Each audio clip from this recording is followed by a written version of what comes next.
ආයුබෝවන් කාලීන ප්‍රවෘත්ති වාර්තාකරණයේ ප්‍රමුඛයා සියත සවස 6 ප්‍රධාන ප්‍රවෘත්ති විකාශයයි මේ මම කවිඳු විජේවර්ධන ප්‍රථමයෙන් සිරස්තල.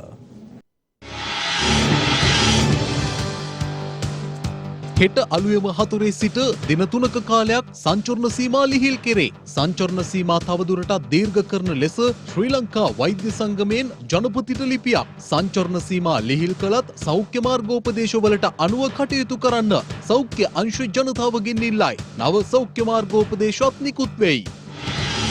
හෙට දින පොදු ප්‍රවාහන පළාත තුල පමණක් ක්‍රියාත්මකයි. සුරාසැල් විවෘත කිරීමටත් අවසර. මෙරට සමස්ත කොවිඩ් මරණ සංඛ්‍යාව 2500 සීමාව ඉක්මවයි. ඊයේත් වැඩිම ආසාදිතයින් කොළඹින්. කොවිඩ් ආසාදනය වී සුව වූ ගණනත් ලක්ෂ 2 සීමාව පසු කරයි. කොවිඩ් දැඩි අවදානම් සහිත ග්‍රාම සේවා වසම් 12ක් හුදෙකලා කරයි. බ්‍රසීලයේ යළිත් කොවිඩ් අවදානම ඉහළට. මරණ ගණනත් ලක්ෂ 5 ඉක්මවයි. වසංගත පාලනයට පියවර නොගන්නා එරට ජනපතිට එරෙහිව ජනතාව වීදි බසී. ජනාධිපති ගෝඨාභය රාජපක්ෂ මහතාගේ 72 වන ජන්මදිනයට චීන ජනපතිගෙන් සුබ පැතුම්. ගිනිගත් නෞකාවෙන් මෙරටට වන්දි මුදල ලැබෙන දිනය ගැන ඉඟියක්. ආණ්ඩුව කළ යුතුව තිබුණේ ඉන්ධන මිල ඉහළ දැමීම නොවේ. ජනතාවට සහන ලබා දීමයි. විපක්ෂ නායක සජිත් කියයි. රනිල්ගේ පාර්ලිමේන්තු ආගමනය ආණ්ඩුවට වාසියක්. ජවිපෙන් ප්‍රකාශයක්. සිය දියණියගේ මරණ සහතිකය වෙනුවෙන් කිලෝමීටර් 130ක් පාගමනින් ගිය පියා. ප්‍රථමයෙන් දේශීය පුවත්. දිවයින පුරා අඛණ්ඩව ක්‍රියාත්මක සංචරණ සීමා හෙට අලුයම 4ට ඉවත් කිරීමට නියමිතයි. සංචරණ සීමා ලිහිල් කිරීම හමුවේ නව මාර්ගෝපදේශ මාලාවක්ද සෞඛ්‍ය අමාත්‍යාංශය විසින් නිකුත් කර තිබෙනවා. එමෙන්ම සංචරණ සීමා ඉවත් කළද තවදුරටත් සෞඛ්‍ය නිර්දේශවලට අනුකූලව කටයුතු කරන ලෙසටයි සෞඛ්‍ය අංශ මහජනතාව වෙත උපදෙස් ලබා දී ඇත්තේ. මේ අතර සංචරණ සීමා තවදුරටත් දීර්ඝ කරන ලෙසට ශ්‍රී ලංකා වෛද්‍ය සංගමය ජනාධිපති ගෝඨාභය රාජපක්ෂ මහතා වෙත ලිපියක් යොමු කරමින් ඉල්ලීමක් කර තිබෙනවා. රට තුළ සීක්‍රයෙන් ව්‍යාප්ත වූ COVID-19 වෛරස ව්‍යාප්තිය පාලනය කිරීම වෙනුවෙන් මෙරට සංචරණ සීමා පැනවුණා. දිවයිනම ආවරණය වන පරිදි අදාළ සංචරණ සීමා ප්‍රථමයෙන් රාත්‍රී 11 සිට අලුයම 4 තෙක් ක්‍රියාත්මක වූ අතර දීර්ඝ සති අන්තවල පමණක් සංචරණ සීමා අඛණ්ඩව ක්‍රියාත්මක කෙරුණා. ඉන් අනතුරුව පසුගිය මාස 21 වනදා රාත්‍රී 11 සිට බලපැවැත්වෙන පරිදි පසුගිය මාස 25 වනදා උදෑසන 4 තෙක් අඛණ්ඩව සංචරණ සීමා ක්‍රියාත්මක කෙරුණා. පසුව යලිත් පසුගිය මාස 25 වනදා රාත්‍රී 11 සිට එම මාස 28 වනදා උදෑසන 4 තෙක් සංචරණ සීමා අඛණ්ඩව ක්‍රියාත්මක කිරීමට පියවරගෙන තිබුණද අදාළ සංචරණ සීමා මේ මාස 7 වනදා තෙක් අඛණ්ඩව පවත්වාගෙන යාමට තීරණය කෙරුණා. යලිත් මේ මාස 7 වනදා අලුයම 4ට අවසන් කිරීමට නියමිතව තිබූ සංචරණ සීමා මේ මාස 14 වනදා අලුයම 4 තෙක් දීර්ඝ කෙරුණු අතර යලිත් අදාළ සංචරණ සීමා මේ මාස 21 වනදා අලුයම 4 තෙක් දීර්ඝ කෙරුණා. අදාළ සංචරණ සීමා ක්‍රියාත්මක කාල සීමා අතරතුරදී සංචරණ සීමා ලිහිල් කළද පළාත් අතර සංචරණ සීමා අඛණ්ඩව ක්‍රියාත්මක වුණා. කෙසේ වෙතත් අවස්ථා කිහිපයකදී දිවයිනම ආවරණය වන පරිදි අඛණ්ඩව ක්‍රියාත්මක සංචරණ සීමා හෙට අලුයම 4ට ඉවත් කිරීමට නියමිතයි. ඒ අනුව 21, 22, 23 යන තෙදින සංචරණ සීමා ලිහිල් වන අතර යලි 23 වනදා රාත්‍රී 10ට දිවයිනම ආවරණය වන පරිදි පැනවෙන සංචරණ සීමා 25 වනදා අලුයම 4 තෙක් අඛණ්ඩව ක්‍රියාත්මක වනවා. හෙට දිනේ මෙලෙස සංචරණ සීමා ලිහිල් කළද මහජනතාව නිසි සෞඛ්‍ය නිර්දේශවලට අනුගතව කටයුතු කළ යුතු බවයි සෞඛ්‍ය අංශ පවසන්නේ. ඒ අනුව මුවාවරණ පැළඳීම සමාජ දුරස්ථභාවය පවත්වාගෙන යාම මෙන්ම නිතර සබන් හෝ විෂබීජනාශක දියර යොදා දෑත් පිරිසිදු කිරීම අනිවාර්ය වනවා. ජූනි මාසේ 21 වන සඳුදා උදෑසන 4ට සංචරණ සීමාවන් ඉවත් කිරීමට රජය තීරණය කළා තිබෙනවා. පළාත් අතර සංචරණ සීමාවන් තවදුරටත් පවත්වාගෙන යනු ලබනවා. මෙහිදී විශේෂයෙන්ම අත්‍යවශ්‍ය සේවාවන් හැරුණකොට වෙනත් කිසිදු පුද්ගලයෙක්ට පළාත් අතර ගමන් කිරීම සම්පූර්ණයෙන් තහනම් වනවා. ඒ වගේම මහජන රැස්වීම, පොදු ස්ථානවල හමුවීම, උත්සව සහ සහාද තවදුරටත් පැවැත්වීම සම්පූර්ණයෙන් තහනම් කරලා තිබෙනවා. රාජකාරී දෙන රාජ්‍ය සේවකයන්ට දැනට පවතින ක්‍රමවේදයේ යටතේ අන්තර්ජාලය මගින් ඔවුන්ගේ රාජකාරී කිරීමට අවස්ථාව සලසලා දීලා තිබෙනවා. දැඩි සෞඛ්‍ය ආරක්ෂක ක්‍රමවේදයන් වලට අනුව වෙළඳ සැල් විවෘත කිරීමට මෙම කාල සීමාවදී අවසර ලැබී තිබෙනවා.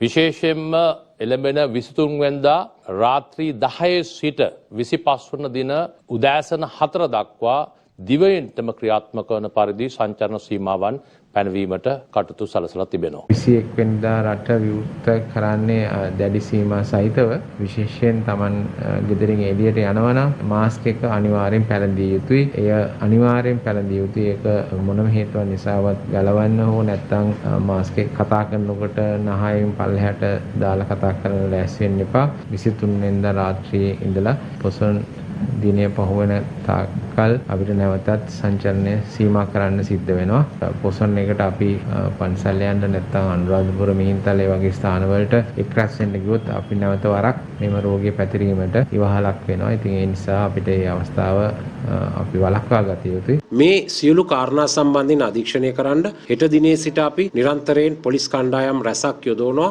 එක් කාල පරිච්ඡේදයක් සඳහා සාමාන්‍යයෙන් අපි යෙදවීමට බලාපොරොත්තු වෙනවා 20000කට ආසන්න පොලිස් නිලධාරීන් සංඛ්‍යාවක් හෙට දිනේ සිට මේ කටයුතු නැවත යථා තත්ත්වයට පත්වන තුරු දිනපතා පරීක්ෂා කිරීම සිදු කිරීමට රස්නාහිර පළාත තුල පමණක් හෙට දිනේදී ඇතුළු වන ස්ථානවල තියෙන මාර්ග බාධක 14ට අමතරව කුඩා මාර්ග බාධක ඒ වගේම ශනික මාර්ග බාධක 700ක් ක්‍රියාත්මක කිරීමට බලාපොරොත්තු වෙනවා. 8000කට ආසන්න නිලධාරී සංඛ්‍යාවක් යෙදවීමට අපි කටයුතු කරලා තියෙනවා. සංචරණ සීමා ලිහිල් කිරීම හමුවේ සීමා සහිතව මගේ ප්‍රවාහන කටයුතු සඳහා පොදු ප්‍රවාහන සේවා ක්‍රියාත්මක වනවා. 21 වෙනිදා උදෑසන සංචරණ සීමා ලිහිල් වුණාට පසුව පෞද්ගලිකාංශයේ රථ යම් ප්‍රමාණයකුත් ළංගම බස් රථ යම් ප්‍රමාණයකුත් ඒ දින කීපය තුල ධාවනය කරන්න අපි කටයුතු කරනවා. මේ රථ අපි යෙදෙව්වත් රාජකාරී සඳහා යාමට නැතිනම් ගමන් බිමන් යාම සඳහාවත් යොදවන රථ සංඛ්‍යාවක් නෙමෙයි. තමන්ගේ අත්‍යවශ්‍ය කටයුත්තක් තියෙනවා. සෞඛ්‍ය ආරක්ෂිතව ගිහිල්ලා මේ කාර්ය කරගෙන නැවත නිවසට පැමිණීම සඳහා යොදවන ප්‍රවාහන සේවයක්. අපි තාම පැහැදිලිව කියනවා මේ කාල සීමාව තුලත් ආසනගත මගීන් සංඛ්‍යාවට වැඩිය එක මගියෙක් හරි ප්‍රවාහනය කරනවා නම් අනිවාර්යයෙන්ම ඒ රථය අත්අඩංගුවට අරගෙන එයාට නීතිමය කටයුතු කරන්නට මේ වෙනකොට උපදෙස් දීලා තියෙනවා. වාහන තියන අයට විතරක් සාධාරණයක් සහ වාහන නැති අයට අසාධාරණයක් වෙන නිසා තමයි අපි මේවා ක්‍රියාත්මක කරන්නේ. මගේ පෞද්ගලික අදහස ක්‍රියාත්මක නොකළ යුතුයි මේ දින 3 තුලත් පොදු ප්‍රවාහනය. අකමැත්තෙන් වුණත් අපි මේ දින 3 ප්‍රවාහනය ක්‍රියාත්මක කරනවා. ඒක ප්‍රවේශම් සහගතව භාවිතා කිරීම ජනතාවගේ වගකීමක් වෙන කාරණේ අපි මතක් කරනවා. සංචරණ සීමා ඉවත් කරන 21 වනදා අලුයම 4 සිට 23 වනදා රාත්‍රී 10 තෙක් ප්‍රධාන මාර්ගවල දුම්රිය 17ක් දහවනයේ යෙදවීමට තීරණය කර ඇති බවයි දුම්රිය නියෝජ්‍ය සාමාන්‍ය අධිකාරී ගාමිණී සෙනවිරත්න මහතා සඳහන් කළේ. මේ අතර සංචරණ සීමා ඉවත් කිරීම හමුවේ දහවන කටයුතු සඳහා සූදානම් වීම වෙනුවෙන් ප්‍රදේශ කිහිපයක පොදු ප්‍රවාහනයට සම්බන්ධ බස් නැවතුම්පළ සහ දුම්රිය ස්ථාන අද දිනේ විෂ බීජ හරණයට ලක් කෙරුණා.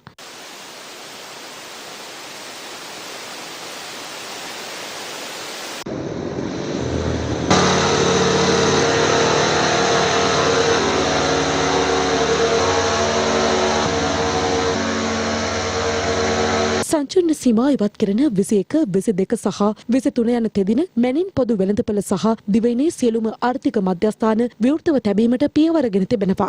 සංචරණ සීමා ඉවත් කරන 21 වනදා දිවයින පුරා බලපත්‍රලාභී සුරාසැල් නියම කර ඇති මාර්ගෝපදේශ වලට අනුකූලව විවෘත කිරීමට අවසර ලබා දී තිබෙනවා. මේ අතර සංචරණ සීමා ඉවත් නොකර අඛණ්ඩව තවදුරටත් පවත්වාගෙන යන ලෙස ඉල්ලමින් ශ්‍රී ලංකා වෛද්‍ය සංගමය විසින් ජනාධිපති ගෝඨාභය රාජපක්ෂ මහතා වෙත ලිපියක් මගින් දැනුම් දී තිබෙනවා. මෙලෙස සංචරණ සීමා ලිහිල් කිරීම හමුවේ ඩෙල්ටා කොවිඩ් ප්‍රභේදය මෙරට සමාජයෙන් හමුවීමේ දැඩි අවධානම තවදුරටත් ඉහළ යන බවයි ශ්‍රී ලංකා වෛද්‍ය සංගමය අදාළ ලිපියේ පෙන්වා දෙන්නේ. ඉතාමත්ම වේගයෙන් පැතිරෙනවා, ඉතාමත්ම වේගයෙන් සංකූලතා බිහි වෙන, ඒ වගේම ඉතාමත්ම වේගයෙන් මරණ සිද්ධ වෙන ප්‍රභේදයක් හැටියට අපි හඳුනාගෙන තියෙනවා මේ වෙන විට ඉන්දියානු ප්‍රභේදය. ඉන්දියානු ප්‍රභේදය ශ්‍රී ලංකාව පුරා පැතිර යාම වැළැක්වීම සඳහා මේ වෙනකොට සෞඛ්‍යාංශ විශාල පරිශ්‍රමයක් දරනවා. නමුත් රජය මේ වෙලාවේ සංචාරන සීමා ඉවත් කිරීම හරහා අපිට යම්කිසි බාධාවක් එල්ල වෙන්න පුළුවන් ඔබ හරියට ක්‍රියා කළේ නැත්තම්. මේ රට සති කිහිපයක් තිස්සේ වහගෙන අපි බලාපොරොත්තු වෙච්ච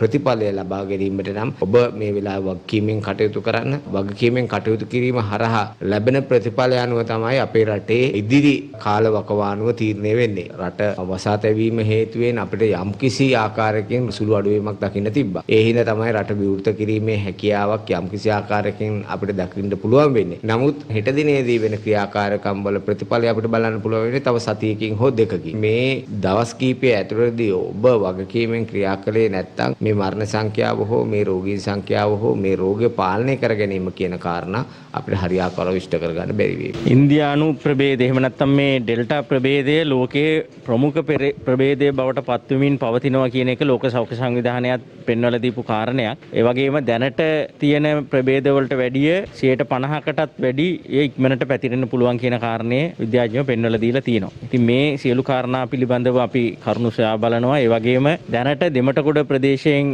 තමයි මේ ඩෙල්ටා ප්‍රභේදය සහිත රෝගීන් කිහිප දෙනෙක් හඳුනාගත්තේ. එතනින් එහාට රෝගය පැතිර යාම වැළැක්වීම සඳහා ඒ පිළිබඳ පළවෙනි ඉඟියක් ලැබුණු පළවෙනි අවස්ථාවේ සිටම අප කටයුතු කරලා තියෙනවා. ඉතින් ඒ සම්බන්ධයෙන් සෞඛ්‍ය අංශ සහ ආරක්ෂක අංශ විසින් ලබා දුණු නිර්දේශත් සැලකිල්ලට අරගෙන තමයි සංචරණ සීමා ලිහිල් කරන්න තීරණය කරලා තියෙන්නේ. අපි ජනතාවගෙනුත් ඉල්ලා සිටින්නේ සංචරණ සීමා ලිහිල් කරාට අත්‍යවශ්‍යම කටයුත්තක් නොවේ නම් තමන්ගේ නිවසින් බැහැරට යන්න එපා කියන ඉල්ලීමයි සිදු කරන්නේ. මොකද දැන් ලෝකේ පුරාම ඩෙල්ටා ප්‍රභේදය ඉතාම ඉක්මනින් පැතිර යනවා. මේ ගැන අවධානය යොමු කරලා අත්‍යවශ්‍යම කටයුත්තක් නෙවෙයි නම් වෙනත් කිසිදු කාරණයකට නිවසින් එළියට යන්න එපා. එහෙම යන්නම වුණත් අනිවාර්යයෙන්ම සෞඛ්‍ය ආරක්ෂිත බව රැක ගැනීම සඳහා මුහුණු ආවරණය පැළඳීම, ඒ වගේම එකිනෙකා අතර දුර පවත්වා ගැනීම, ඒ වගේම අත්පිරිසිදු කිරීම මේ කාරණා පිළිබඳ නිරන්තරයෙන්ම සැලකිලිමත් වෙන්න කියන ඉල්ලීම අප සිදු කරනවා. සංචරණ සීමා ලිහිල් කිරීම හමුවේ අනුගමනය කළ යුතු මාර්ගෝපදේශ රැසක් සෞඛ්‍ය අමාත්‍යාංශය විසින් නිකුත් කර තිබෙනවා.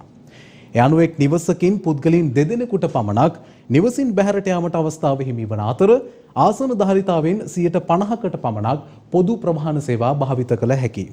කර්මාන්ත ශාලා විශේෂිත ජෛව ආරක්ෂිත බුබුලක් ලෙස ක්‍රියාත්මක විය යුතු අතර එලිමහන් වෙළඳාම සහ සතිපොළ දැඩි සීමාවන් යටතේ විවෘත කිරීමට අවසර හිමිව තිබෙනවා. සිල්ලර වෙළඳසැල්, කඩ, බේකරි, සුපිරි වෙළඳසැල්ද හෙට දිනේ විවෘතව පවතින අතර ගනුදෙනුකරුවන් සීමිත ප්‍රමාණයක් වරකට ඇතුළු කර ගැනීමටයි අදාළ මාර්ගෝපදේශයෙන් අවසර ලබා දී ඇත්තේ.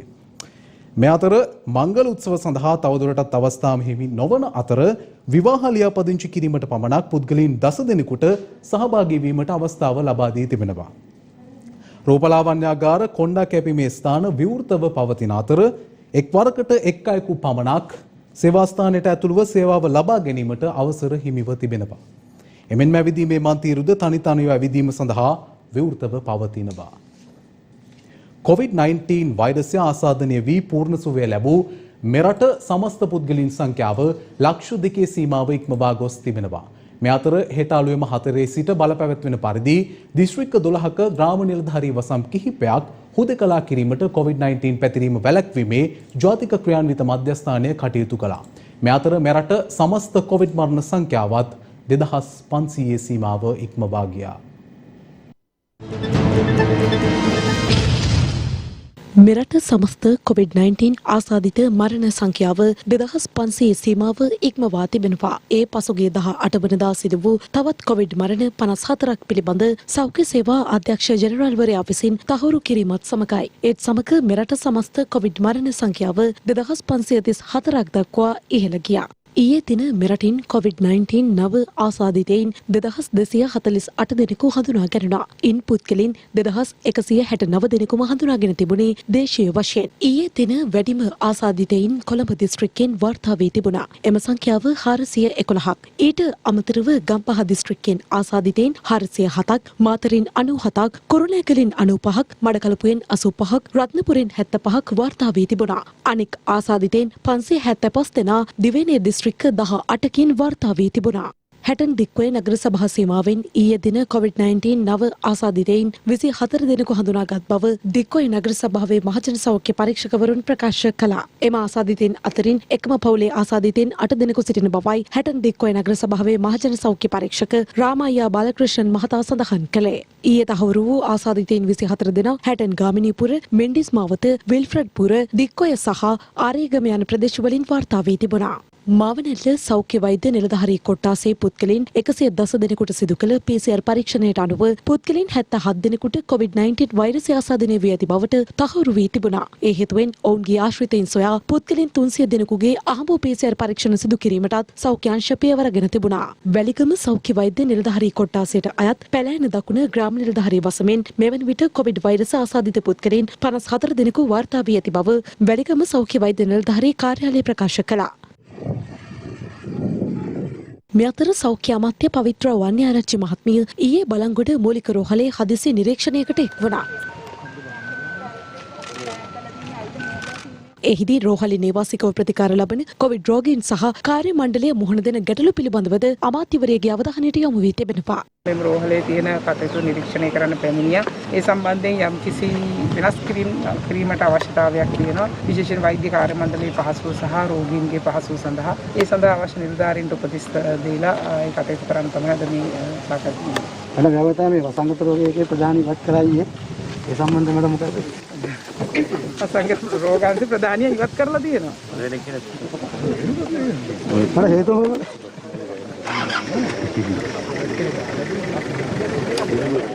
මේ අතර සයිනෝෆාම් එන්නතේ පළමු මාත්‍රාව 9575 දෙනෙකුටත් එහි දෙවන මාත්‍රාව 16534 දෙනෙකුටත් ඊයේ ලබා දුන් බව වසංගත රෝග විද්‍යායකකය ප්‍රකාශ කළා. ස්පුට්නික් 5 එන්නතේ පළමු මාත්‍රාව 13775 දෙනෙකුටත් එහි දෙවන මාත්‍රාව 2610 දෙනෙකුටත් එන්නත්කරණය සිදු කර තිබුණා. ඒ අනුව මේ දක්වා කොවිඩ් මර්ධන එන්නතක එක් මාත්‍රාවක් හෝ ලබාගෙන ඇති සමස්ත පුද්ගලයන් සංඛ්‍යාව 2455180ක් දක්වා ඉහළ ගොස් තිබුණා.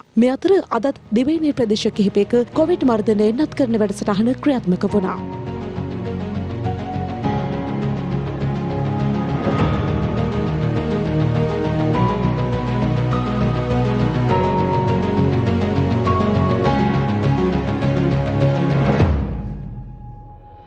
බංගලි දේශයට දෙන ඩොලර් 10ට දෙන එන්නත ලංකාවේ ඩොලර් 15ක් වුණේ ඇයි? ඒ ඩොලර් 10 ඩොලර් 15ක් වෙනකොටම ලංකාවට ගේන්න සැලසුම් කරලා තිබ්බ ස්පුට්නික් V වර්ගයේ එන්නත් ගෙන්වීමේ වැඩපිළිවෙල අතරමඟ නතර වුණේ ඇයි? නිසා අපි ජනාධිපතිවරයාට කියන්නේ මේ එන්නත කොහේ හරි තැනකින් කවුරු හරි ගසා ගන්න උත්සාහ කරනවා නම් ඩොලර් 5ක ලාභයක් කොහේ හරි කාට හරි තියාගෙන මේ වැඩේ වෙනවා නම් ඒ හින්දාම ස්පුට්නික් V එන්නත එන්නේ නැත්තම් අපි රටක් විදියට හදපු ඒ සැලසුම ව්‍යර්ථ වෙලා තියෙනවා නම් ඒක පිළිබඳව මීට වඩා අපි හොයලා බලන්නට ඕනේ. රටේ එන්නත් ක්‍රියාවලිය නොමග යවන්න ඉඩ දෙන්න එපා කියන එක තමයි අපි බලධාරීන්ගෙන් ඉල්ලන්නේ. මේවා පිළිබඳව විමර්ශන සිදු කිරීම ඉතාම අවශ්‍යයි. ඒක සිදු කරන්න කියලා අපි ලිඛිතවත් ජනාධිපතිවරයාගෙන් ඉල්ලන්නට බලාපොරොත්තු වෙනවා. ඩෙල්ටා කොවිඩ් ප්‍රභේදය ඉන්දුනීසියාවට දැඩි බලපෑම් එල්ල කර ඇති බව විදේශ මාධ්‍ය පවසනවා. ඉන්දුනීසියාවේ ජකාර්තා අගනුවර ඩෙල්ටා කොවිඩ් ප්‍රභේදය අසාධනය වූ ආසාදිතයින් බහුල වශයෙන් වාර්තා වූ බවයි විදේශ මාධ්‍ය වාර්තා කළේ. ඉන්දුනීසියා රෝහල් බලධාරීන් ප්‍රකාශ කර ඇත්තේ වෙනදාට වඩා වැඩි පිරිසක් මෙම ඩෙල්ටා කොවිඩ් ප්‍රභේදය හේතුවෙන් රෝගාතුර වී ඇති බවයි. බ්‍රසීලෙන් වාර්තා වන කොරෝනා මරණ සංඛ්‍යාව ලක්ෂ 5 ඉක්මවා තිබෙනවා. ඒ ඊයේ දිනෙන් එරටින් තවත් කොරෝනා මරණ 2247ක් වාර්තා වීමත් සමගයි. කොරෝනා මරණ වැඩිම සංඛ්‍යාවක් වාර්තා වන දෙවන රට බ්‍රසීලිය වන අතර ඇමරිකාවෙන් 6 ලක්ෂය ඉක්ම වූ කොරෝනා මරණ සංඛ්‍යාවක් මේ වන විට වාර්තා වී තිබෙනවා. බ්‍රසීලෙන් ඊයේ හඳුනාගෙන කොරෝනා ආසාදිතයින් සංඛ්‍යාව 81574ක්. එරටින් මේ වන විට කොරෝනා ආසාදිතයින් 1,78 ලක්ෂය ඉක්ම වූ ආසාදිතයින් සංඛ්‍යාවක් වාර්තා වී තිබෙනවා. බ්‍රසීල් සෞඛ්‍ය අංශ පෙන්වා දෙන්නේ රට තුළ පවතින තත්ත්වය තීරණාත්මක බැවින් වැඩිහිටියන් සඳහා එන්නත්කරණය කඩිනම් කළ යුතු බවයි. ශීත ඍතු උදාවීම සහ එන්නත්කරණය ප්‍රමාද වීම හේතුවෙන් බ්‍රසීලයේ කොවිඩ් වසංගත තත්ත්වය තවදුරටත් දරුණු වනු ඇති බවයි විශේෂඥයින් පෙන්වා දෙන්නේ. රට තුළ සීක්‍රීන් වෛරසය පැතිර යමින් නැතත් සමාජ දුරස්ථභාවය වැනි කොවිඩ් පාලන සීමා පැනවීම ජනාධිපති ජයා බොල්සනාරෝ ප්‍රතික්ෂේප කර තිබෙනවා. වසංගතය පාලනය කිරීමට පියවර නොගන්නා ජනාධිපතිවරයාට එරෙහිව බ්‍රසීල වැසියන් දහස් ගණනින් වීදිවලට අවතීර්ණ වී සිටින බවද විදේශ මාධ්‍ය වාර්තා කළා.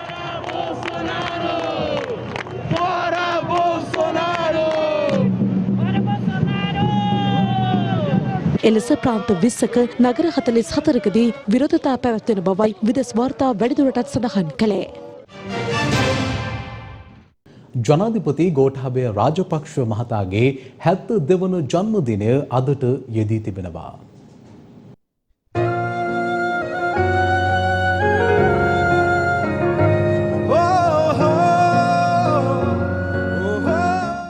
එක්දහස් 949 වසරේ ජුනි මස 20 වනදා මාතර පාලටුව ග්‍රාමයේදී ඩීන් රාජපක්ෂ සහ දන්දිනා සමරසිංහ යුවලට දයාබර පුතෙකු ලෙස ගෝඨාභය රාජපක්ෂ මහතා උපත ලැබුවා. සිය මූලික හා ද්විතීක අධ්‍යාපනය කොළඹ ආනන්ද විද්‍යාලයෙන් හැදෑරූ ගෝඨාභය රාජපක්ෂ මහතා 1992 වසරේදී කොළඹ විශ්වවිද්‍යාලයෙන් තොරතුරු තාක්ෂණය පිළිබඳ පශ්චාත් උපාධිය දෙහිමි කරගනු ලැබුවා.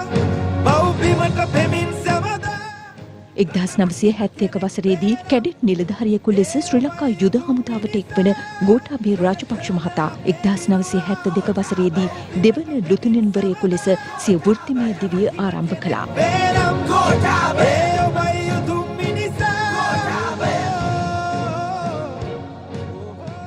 පසුව සිංහ රෙජිමේන්තුව සහ රජරට රයිෆල්හි සේවයේ යෙදුණු ඒ මහතා 1983 වසරේදී ශ්‍රී ලංකා යුද හමුදාවේ ගජපා රෙජිමේන්තුව නියෝජනය කරනු ලැබුවා.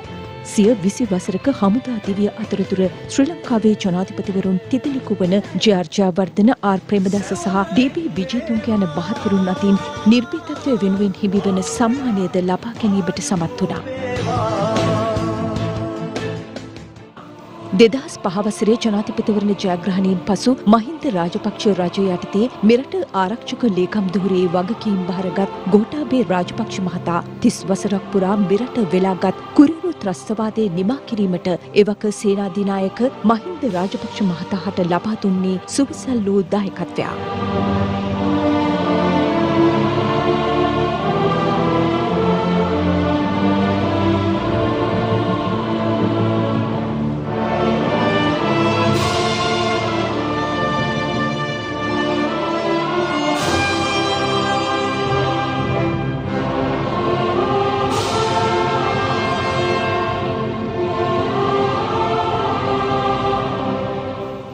දෙදහස් 6 වසරේදී ගෝඨාභය රාජපක්ෂ මහතාට කොළඹ විශ්වවිද්‍යාලය විසින් ආචාර්ය උපාධියක්ද පිරිනමනු ලැබුවා.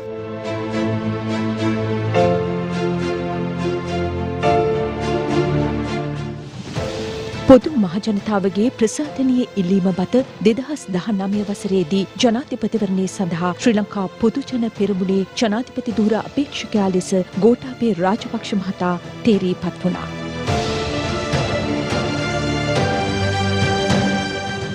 අනතුරුව ජනතා පරමාධිපත්‍ය බලයෙන් අති විශිෂ්ට ජයග්‍රහණයක් ලබාගත් ගෝඨාභය රාජපක්ෂ මහතා ශ්‍රී ලාංකික ජනතාවගේ 7 වන විධායක ජනාධිපතිවරයා ලෙස තේරීපත් වූ ඒ මහතා සිය සෞභාග්‍යමත් දේශීය ගොඩනැගීම ආරම්භ කළා.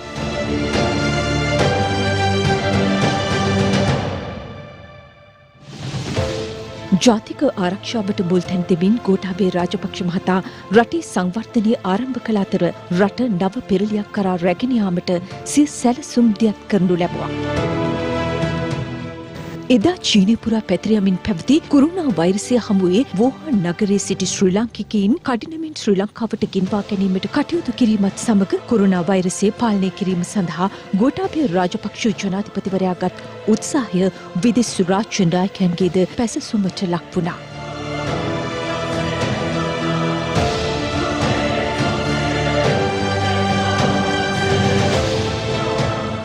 ලොවපුරා පැතිර යන COVID-19 වෛරසය පාලනය, රාජ්‍ය නිලධාරීන්ගේ කාර්යක්ෂමතාව ඇතිකිරීම, ජාතික ආරක්ෂාව, පාතාලය මර්ධනය, කඩාවැටුණු ආර්ථිකය ශක්තිමත් කිරීම වැනි අභියෝග හමුවේ නොසැලී තවදුරටත් ජනතා සේවය වෙනුවෙන් කැපවුණු වැඩ කරන නායකයෙකු ලෙස සිය යුතුකම් රට වෙනුවෙන් ඉටු කරමින් සිටිනවා. ශ්‍රී ලංකා ප්‍රජාතන්ත්‍රවාදී සමාජවාදී ජනරජයේ ජනාධිපතිවරයා වන ගෝඨාභය රාජපක්ෂ මහතාගේ 72 වන ජන්මදිනය අදයි. මේ අතර ජනාධිපති ගෝඨාභය රාජපක්ෂ මහතාගේ 72 වන ජන්මදිනය වෙනුවෙන් චීන ජනාධිපති ෂී ජින්පිං මහතා සුබ පැතුම් පණිවිඩයක් එක් කර තිබෙනවා. සිය ජන්මදිනය සමරනු ලබන ජනාධිපති ගෝඨාභය රාජපක්ෂ මහතා වෙනුවෙන් සියත ටීවී සහ වොයිස් ඔෆ් ඒෂියා මාධ්‍යජාලයේ උණුසුම් සුබ පැතුම්.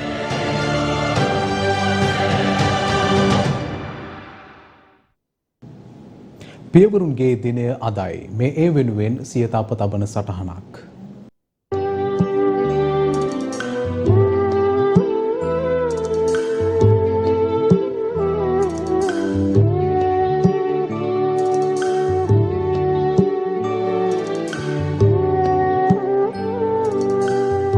දරුවන් යහපත් ආකාරයට හදා වඩා ගැනීම විශාල අභියෝගයක් වෙනවා. ඒ අනුව දරුවන් හදා වඩා ගැනීමේදී මව සහ පියා සිදු කරනු ලබන කාර්ය අනුපමයයි.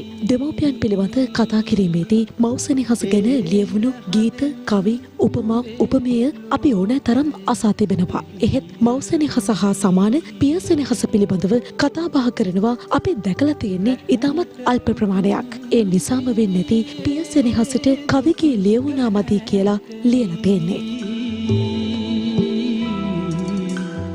පියසෙනෙහසට කවුගේ ලියවුණා මදි. දරුවන්ගේ ජීවිතය පුරා වැටෙන දැවැන්තම සෙවණැල්ල තමන්ගේ පියා. අම්මගේ ආදරය, සෙනෙහස, කරුණාව, දයාව මැද්දේ දරුවන්ගේ හිතට ලොකු විශ්වාසයක්, ආරක්ෂාවක්, රැකවරණයක් දැනෙන්නේ පියාගේ ධෛර්යය මතයි.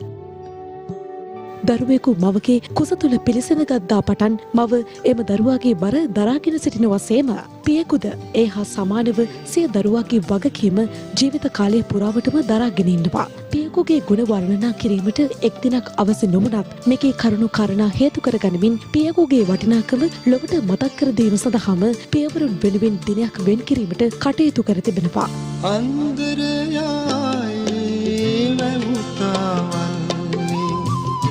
සක්මන් කරනා අපපත්කි දුලේ තියයි මට කෙතෙහිලයි ගහවැලි මලයි මට අපපත්කි. ඒ අනුව මෙලෙස යෙදෙන පියවරුන්ගේ දිනය සෑම වසරකම ජූනි මාසයේ 3 වන ඉරිදා දිනයට එනම් අද දිනයට යෙදී තිබෙනවා. ලොව ඇතම් රටවල් නොවැම්බර් මාස 19 වැනි දින ලෝක පියවරුන්ගේ දිනය සමරනු ලබන අතර ඇතම් රටවල් තමන් විසින් තෝරාගත් දිනයන්හිදී පියවරුන්ගේ දිනය සමරනු ලබනවා. මහ පොළොවට මහ වැසිගෙනනා මේ අතර සිය බිරිඳගේ කුස තුළ සිය ලෙයින් වැඩෙන දරුවා සහ බිරිඳ ආරක්ෂා කර ගැනීම පිණිස කිලෝමීටර් 22ක් පමණ පාගමනින් රෝහලක් වෙත ගිය පියෙකු පිළිබඳවද පසුගියදා අප ඔබට වාර්තා කළා. ඒ පියවරුන්ගේ සෙනෙහසයි. එමෙන්ම සිය මියගිය දියණියගේ මරණ සහතිකය ලබා ගැනීම වෙනුවෙන් කිලෝමීටර් 130කට ආසන්න දුරක් පාගමනින් ගිය පියෙකු පිළිබඳ පුවතක්ද අපට වාර්තා වුණා. නමින් ආර්.එම්. උබේරත්න බණ්ඩාවන මොහු දරුවන් දෙදෙනෙකුගේ පියෙක්.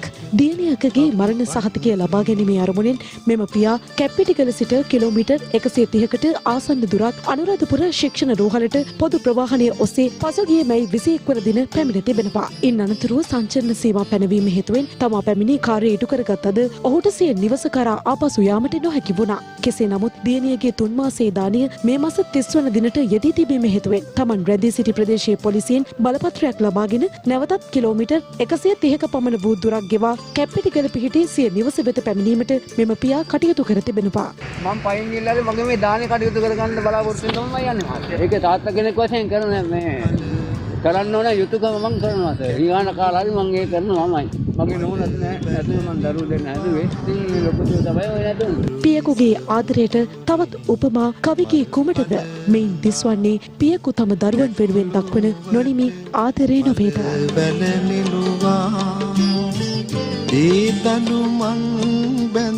මේ අතර එවැනි ආදර්ශමත් සහ ආදරණීය පියවරුන් අතර කිසිවක් නොදත් මාස 8ක් වයසති සිඟිත්තිය සහ බිරිඳව තියුණු ආයුධයකින් කපා දමා ඇති ක්‍රූර පියකු පිළිබඳව තොරතුරුත් අපට ත්‍රිකුණාමලය ප්‍රදේශයෙන් වාර්තා වුණා. පවුල් ආරවුලක් දුරදිග යාමින් සිදු වූ මෙම පහරදීම හේතුවෙන් අදාළ පුද්ගලයාගේ බිරිඳ මෙවන විට බරපතල තුවාල ලබා ත්‍රිකුණාමලය රෝහලේ ප්‍රතිකාර ලබන අතර දෙමව්පියන්ගේ ගැටුමට මැදි වූ පුංචි මල් කැකුලකට සිය ජීවිතයෙන් වන්දි ගෙවීමටත් සිදු වී තිබෙනවා.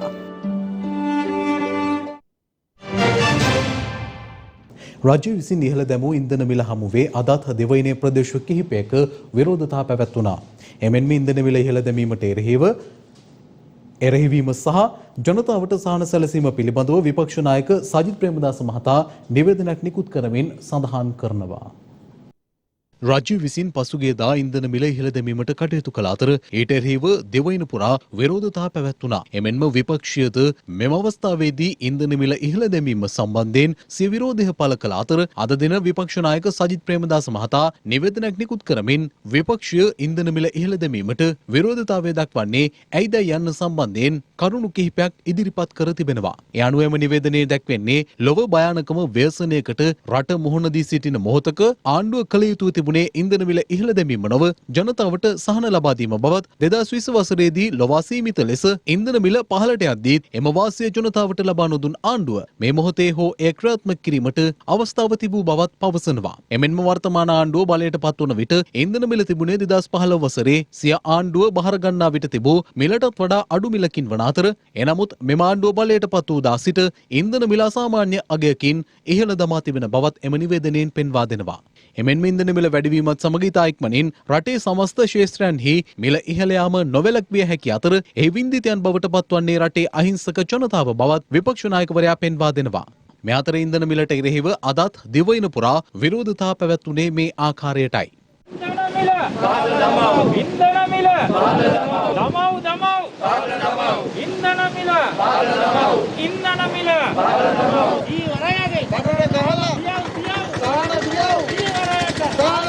කෝටි ගණන් සපවහන ජීවරයට මූදියන්න ජීවරයට මූදියන්න තෙල් මිල බෑ අඩු කරන්න තෙල් මිල බෑ අඩු කරන්න. මෙරට තුළ තෙල් අර්බුදය නිර්මාණය කළේ තෙල් ව්‍යාපාරය විදේශිකයින් හට විකිණීමේ ක්‍රියාවලිය සඳහා බව පාර්ලිමේන්තු මන්ත්‍රී පාටලි චම්පික රණවක මහතා පවසනවා.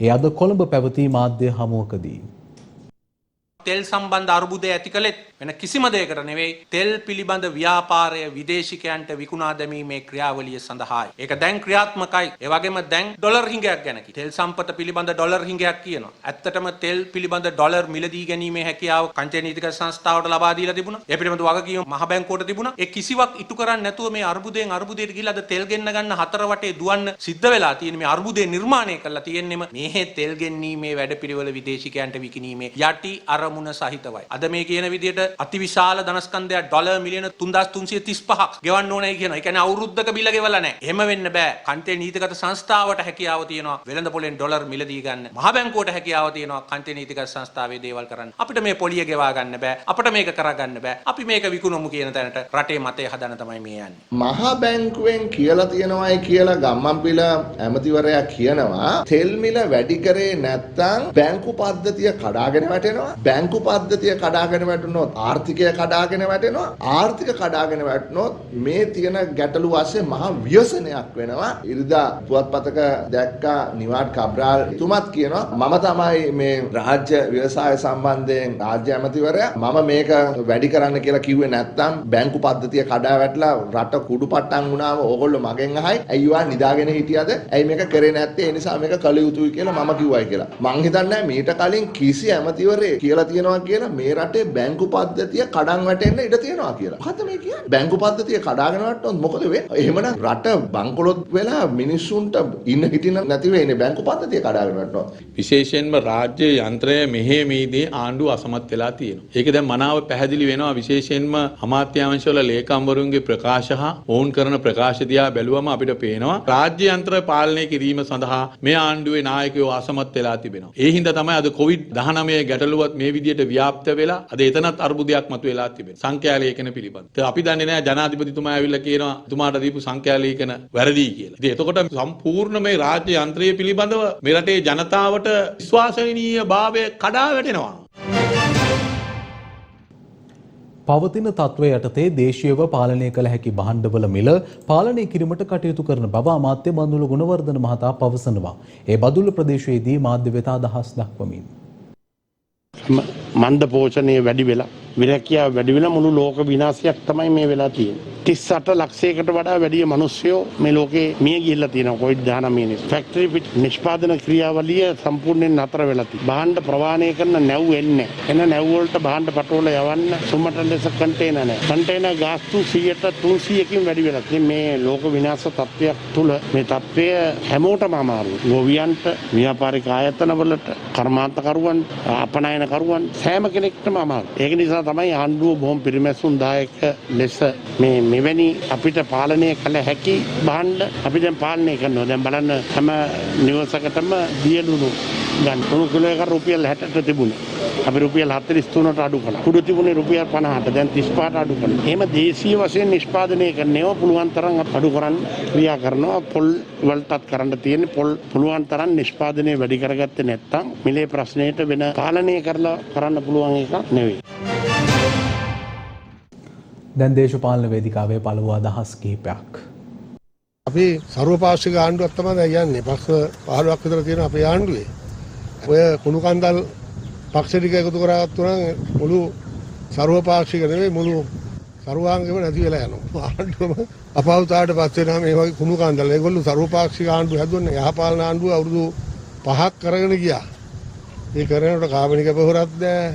රසායනික පොහොරක් නැහැ, වැව් හැදුවෙත් නැහැ, පාරවල් හැදුවෙත් නැහැ, වී වලට මිලක් දුන්නෙත් නැහැ. ඒ අයට මේකට ගාව ගන්න අවශ්‍ය නැහැ. අපි ආණ්ඩුව හොඳට අරන් යනවා. අපි අර කිරිහැලියට ගොම දා ගන්න කැමති නැහැ කියන එක මම සජිත් ප්‍රේමදාස මහත්තයාට කියන්නේ. මේ ආණ්ඩුව දැන් හැමතැනින්ම හිර වෙලා ඉන්නේ. මේ රටේ වර්තමාන අගමැති මහින්ද රාජපක්ෂ මහත්තයා තමයි රනිල් වික්‍රමසිංහ මහත්තයාගේ ගෙදරට ගිහිල්ලා කිව්වේ ඔබ එන්න පාර්ලිමේන්තුවට කියලා. ඉතින් ඒ ආරාධනාව පිළි අරගෙන තියෙන රනිල් වික්‍රමසිංහ මහත්මයා එනවා පාර්ලිමේන්තුවට. ඇවිල්ලා අපිට පේන්නේ රාජපක්ෂ මහත්මයාගේ ආණ්ඩුවෙන් ගිලිහෙන ජාත්‍යන්තර ප්‍රසාදය මේ තිබෙන ආර්ථික ප්‍රශ්න වලට විසඳුම් වික්‍රමසිංහ මහත්තයාගේ පැත්තෙන් දෙන්න උත්සාහ කරා. ඉතින් වික්‍රමසිංහ මහත්තයාගේ යලි පාර්ලිමේන්තු ආගමනය කියලා කියන්නේ විපක්ෂයට කෙසේ වෙතත් ආණ්ඩුවට නම් වාස්දායක තත්ත්වයක්. ලෝකයේ අනෙක් රටවල් වගේ නෙමෙයි අපි මේ අවුරුදු 5න් පාර ප්‍රතිපත්ති ඇදීම තුළ විශාල අර්බුදයක් තියෙනවා. ඒ නිසා තමයි අපි හැම වෙලෙම කියන්නේ අවුරුදු 30කට 40කට මොන ආණ්ඩුව ආවත් වෙනස් නොවන ප්‍රතිපත්තියක් අපිට තිබිය යුතුයි. ජාත්‍යන්තර ප්‍රඥප්තිය අත්සන් කරනකොට අපිට යම් ස්ථාවර වැඩපිළිවෙලක් තිබිය යුතුයි. මේවා අපි දැන් අවුරුදු ගානක ඉඳලා කියනවා. හැබැයි හැම ආණ්ඩුවක්ම කරන්නේ මේ වැඩේම තමයි. ඒ නිසා මම නම් කියන්නේ මේ ආණ්ඩුවත් අඩුම තරමේ අපි ජනාධිපතිතුමාව පත් කරගත්තේ විශ්වාසය ඇතුව බැනුම් ආණ්ඩ හරි මිනිස්සුන්ගෙන් නිවැරදි දේ කරොත් මිනිස්සු බයින්නේ නැහැ. ඒ නිසා බය නැතුව තීන්දුව අරගෙන වැඩ කළ යුතුයි. ඒ වැඩ කිරීම රටේ ජනතාවට හරියට තේරුම් කරලා දුන්නොත් මං හිතන්නේ ජනතාව එකට විරුද්ධ වෙයි කියලා.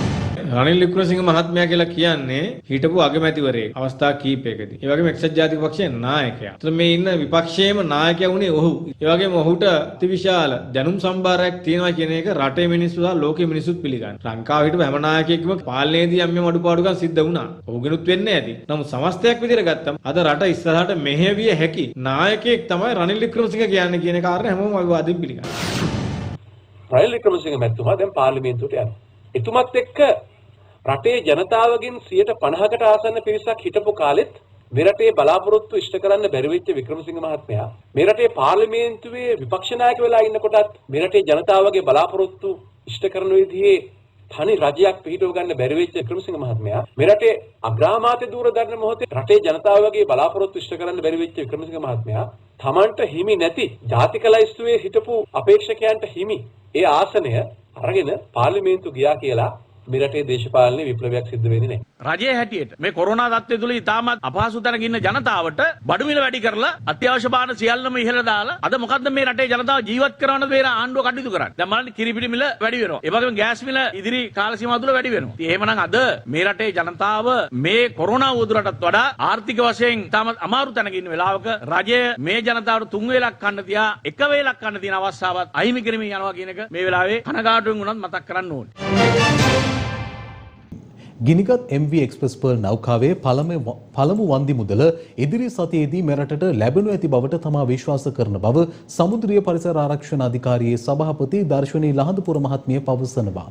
ඒ අප කළ විමසීමකදී ගිනිගත් MV එක්ස්ප්‍රස් පර්ල් නෞකාව සම්බන්ධයෙන් මෙරටට වන්දි මුදල් ලබා ගැනීම වෙනුවෙන් විශේෂඥ සහාය ලබා ගැනීම සඳහා මේ දිනවල මෙරටට පැමිණ තිබෙන එක්සත් ජාතීන්ගේ පරිසර වැඩසටහනේ විශේෂඥයින් සහ රාජ්‍ය අමාත්‍ය නාලක ගොඩහේවා මහතා අතර සාකච්ඡාවක් ඊයේ දින පැවැත්වුණා. එම සාකච්ඡාව සඳහා සමුද්‍රීය පරිසර ආරක්ෂණ අධිකාරියේ සභාපති දර්ශනී ලහඳපුර මහත්මියද එක් වුණා. එමෙන්ම ඔවුන් උස්වැටකෙයියාව මුහුදු වෙරළ නිරීක්ෂණය කිරීම සඳහාද එක් වුණා.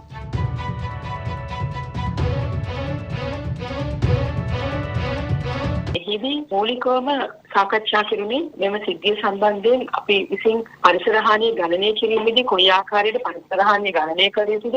එමෙන්ම පරිසර හානිය අධ්‍යයනය කිරීමේදී සලකා බැලිය යුතු මූලික කාරණා මොනවද කියන කර්තව්‍ය වගේම යම්කිසි ආකාරයකින් පරිසරය ප්‍රතිස්ථාපනය කරන්න යම්කිසි ජීවිත හානි වෙලා තිබුණා නම් එය ප්‍රතිස්ථාපනය කරන්න අපිට ඔවුන්ගේ දායකත්වය ලබා ගන්නට හැකියාව කොයි ආකාරයෙන්ද කියන එකත් ඒ වගේම මෙම පරිසර කලාපයන් ප්‍රතිස්ථාපනය කිරීම සම්බන්ධයෙන් සහ මීපා ආයතනය සහ අනිකුත් ආයතන වල තිබෙන ශක්්‍යතාවය දියුණු කිරීම සම්බන්ධයෙන් මේ පිළිබඳව ප්‍රාග්ධනයේ තිබෙන ආයතන තිබෙනවා නම් ලෝකයේ වෙනත් රටවල එම ආයතන මීපා ආයතන සමග සම්බන්ධීකරණය කිරීම තමයි අපි මූලිකව ඉන්නේ ඉල්ලා සිටියේ. මෙහිදී එක්සත් ජාතික සංවිධානයේ මේ විශේෂ නියෝජිතයින් මූලිකවම ඔවුන් ස්වාධීන වාර්තාවක් ඉදිරිපත් කරන්නට අපි විශ්වාස කරනවා. ඒ තමයි ඔවුන්ගේ බලාපොරොත්තු. සිදු වූ හානිය පිළිබඳ ස්වාධීන වාර්තාවක් ඉදිරිපත් කරයි. මෙම වාර්තාව ශ්‍රී ලංකා රජයේ පාර්ශ්වයන් විසින් හදන නැත්නම් ඉදිරිපත් කරන ලබන වාර්තාවට තවදුරටත් වැඩි ශක්තියක් එකතු කරයි කියලා තමයි අපි බලාපොරොත්තු වෙන්නේ අපේ හානි බෝර්ණය කටයුත්ත සිදු කිරීමේදී.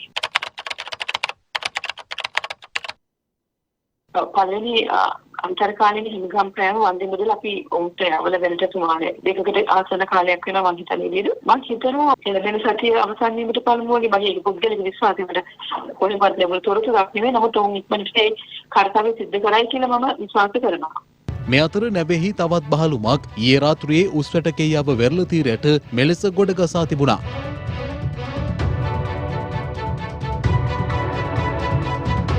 එමෙන්ම දුදැසන වන්නාරම වෙරළ තීරයට පිලිසුම් තුවාල සහිතව මියගිය තල්මැසිකුගේ මලසිරුරක් මෙලෙස ගොඩගසා තිබියදී අප වාර්තාකරුගේ කැමරාවේ සටහන් වුණා. නෞකාව ගිනිගැනීමෙන් පසු මේ දක්වා කාල සීමාව තුළ සමුද්‍ර ජීවීන් විශාල ප්‍රමාණයක් මියගොස් ඇති අතර ඔවුන් අතර දුර්ලභ ගණයේ කැස්බෑ විශේෂන්ද වුණා. එහෙත් තවමත් මෙම සමුද්‍ර ජීවීන් මිය ගියේ කෙසේද යන්න පිළිබඳව තවමත් නිශ්චිත පිළිතුරක් මෙතෙක් ලැබී නැහැ. මියගිය මුහුදු ජීවීන් සම්බන්ධයෙන් වාර්තා ඔහුට නිකුත් කරන්නේ ඒව අධ්‍යයන කටයුතු සහ රසායනාගාර පරීක්ෂණ කටයුතු සිදු කරන්නේ නාරා ආයතනයත් වනජීවි දෙපාර්තමේන්තුවත්. මූලිකවම මම හිතන්නේ ඒක එච්චරම මේ සුදුසු නැති දෙයක් අපේ වන්දිය ලබා ගන්නකම් මේ පිළිබඳව මාධ්‍යයට ඉදිරිපත් කරන්න අපිට හැකියාව තිබෙනවා. නමුත් ඒ හැකියාව තිබෙන්නේ අපේ වාර්තාවේ එදෙකට පස්සේ කියන විශ්වාසයෙන් මම ඉන්නේ. මොකද මම හිතනවා ඒක තමයි අපේ රටට ගැලපෙන වඩාත්ම හොඳ ක්‍රමවේදය මේ අවස්ථාවේ අපි හානි පූර්ණයකට යන නිසා. ඉදිරි කන්‍ය සඳහා අවශ්‍ය රසායනික පොහොර නොමැතිකම හේතුවෙන් අසරණව සිටින නොගතලාව ගිරාඹේ ප්‍රදේශයේ ගොවීන් අද විරෝධතාවයක නිරත වුණා. මේ වන විට රට තුළ පවතින විශාල ගැටලුවක් තමයි දෙවයින පුරා කෘෂි කර්මාන්තය ජීවනෝපාය බවට පත් කරගත් ගොවි ජනතාවට සිය වගාවන් ක්‍රමවත්ව පවත්වාගෙන යාම සඳහා අවශ්‍ය පොහොර ප්‍රමාණවත් පරිදි නොලැබීම. මේ පිළිබඳව අවශ්‍ය පාර්ශව කෙතරම් දැනුවත් කළද තවමත් ඊට නිසි විසඳුමක් අදාළ ගොවීන්ට ලැබී නැහැ. ඒ අනුව සිය වගාවන් හට අවශ්‍ය රසායනික පොහොර ලබා දෙන ලෙසට ඉල්ලමින් නුගතලාව ගිරාඹේ ප්‍රදේශයේ ගොවීන් අදත් විරෝධතාවයේ යෙදුණා.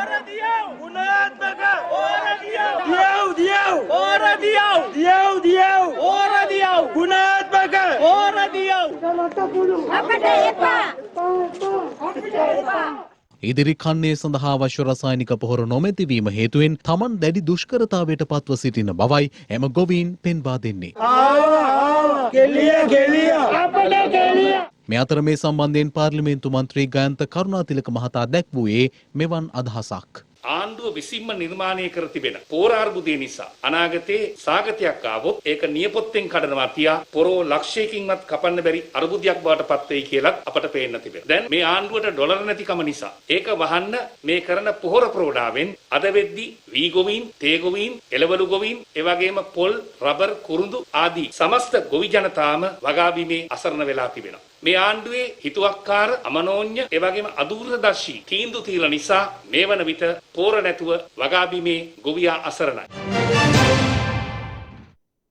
දැන් තවත් පුවත් කිහිපයක්. ඊයේ දිනට යෙදී තිබූ ජාතික පිරිවෙන් දිනය සහ රට තුළ පවතින කොවිඩ් වසංගතය දුරු කර ගැනීම වෙනුවෙන් රතන සූත්‍ර දේශනාවක් මුළු දිවයින පුරා පිරිවෙන් 814ක සහ සීල මාතා අධ්‍යාපන 11ක පැවැත්වීමේ සමාරම්භක වැඩසටහන ඊයේ රාත්‍රියේ කඩුවෙල සංකපිට්ටි විහාරස්ථානයේදී පැවැත්වුණා. ඒ රාජ්‍ය අමාත්‍ය විජිත බේරුගඩ මහතාගේ ප්‍රධානත්වයෙන් දකුණු කොරියාවේ සනීපං ආයතනය විසින් ජනාධිපති ගෝඨාභය රාජපක්ෂ මහතාගේ ජන්මදිනය නිමිති කරගනිමින් වියලි ආහාර ද්‍රව්‍ය ලබා දීමේ වැඩසටහනක් අද කොළඹ හුණුපිටිය ගංගාරාම විහාරස්ථානයේදී පැවැත්වුණා. රටේ වත්මන් තත්ත්වය තුළ පීඩාවට පත් ජනතාව හට මෙම වියලි ආහාර ද්‍රව්‍ය ලබා දීම සිදුවනු ඇති.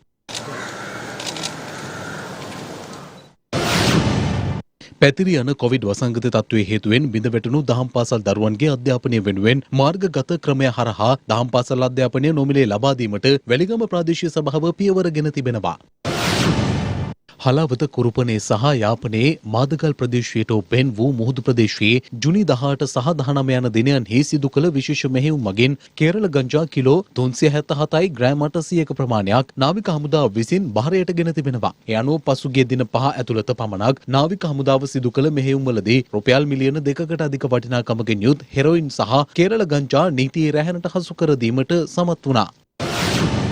හලාවත ප්‍රදේශයේ මහා පරිමාණ ලෙස පවත්වාගෙන ගිය මත්කුඩු ජාවාරමක් වැටලීමට හලාවත කොට්ටාස විෂමද්‍රව්‍ය ඒකකයේ නිලධාරීන් සමත්ව තිබෙනවා. මෙම වැටලීමෙන් රුපියල් ලක්ෂ 40ක පමණ වටිනාකමකින් යුත් හෙරොයින් සහ රුපියල් කෝටියක් පමණ වටිනාකමකින් යුත් මෝටර් රථයක් සමග පුද්ගලයෙකු අත්අඩංගුවට ගෙන තිබෙනවා. සියඹලාණ්ඩුව පොලිස් බල ප්‍රදේශයේ කපුයාය ප්‍රදේශයේ සිදු කළ වැටලීමකින් නීති විරෝධී මත්පැන් නිෂ්පාදනාගාරයක් වටලා සැකකරුවන් සිව් දෙනෙකු අත්අඩංගුවට ගෙන තිබෙනවා. එහිදී ගෝඩා මිලිලීටර් ලක්ෂ 5ක් සහ නීති විරෝධී මත්පැන් තොගයක් පොලිස් බහරයට ගනු ලැබුවා. සියත සවස ප්‍රධාන ප්‍රවෘත්ති විකාශය අවසන්. යලිත් හමුවෙමු රාත්‍රී 9:35ට ඔබට සුවදායී සන්ධ්‍යාවක්. දිනපතා අලුත් වීඩියෝ සහ ප්‍රවෘත්ති නැරඹීමට ඉහත බටන් එක ක්ලික් කර සියත TV සබ්ස්ක්‍රයිබ් කරන්න.